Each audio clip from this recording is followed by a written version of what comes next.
নিউজিল্যান্ডের তারকা pacer team সাউদিকে পেছনে ফেলে আন্তর্জাতিক টি-20তে সবচেয়ে বেশি ডট বল করার রেকর্ড গড়লেন বাংলাদেশের পেসার মোস্তাফিজুর রহমান। শুক্রবার আফগানিস্তানের বিপক্ষে দ্বিতীয় টি-20 ম্যাচে এই কীর্তি গড়েন কাটার মাস্টার।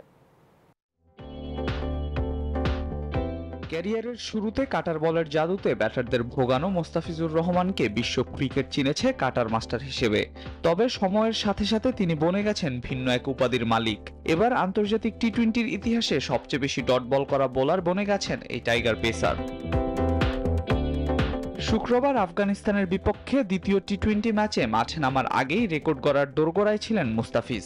যুক্তরাষ্ট্রের 1 নম্বর জিম চেইন গোল্ডস জিম এখন আবারও বাংলাদেশে। বসুন্ধরা আবাসিক এলাকা ও বসুন্ধরা সিটি শপিং মলে তার ডট বল সংখ্যা ছিল 1135। শীর্ষে থাকা নিউজিল্যান্ডের সাবেক পেসার টিম সাউদির ডট বল সংখ্যা ছিল 1138।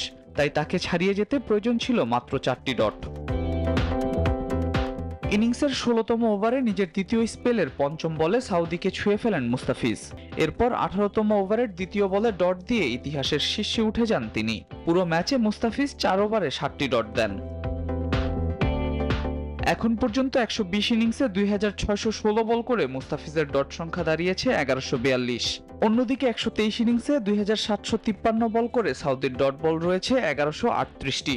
একসময়ের কাটার মাস্টারকে এখন আন্তর্জাতিক টি-20তে আনুষ্ঠানিকভাবে ডট মাস্টার বলাই যায়।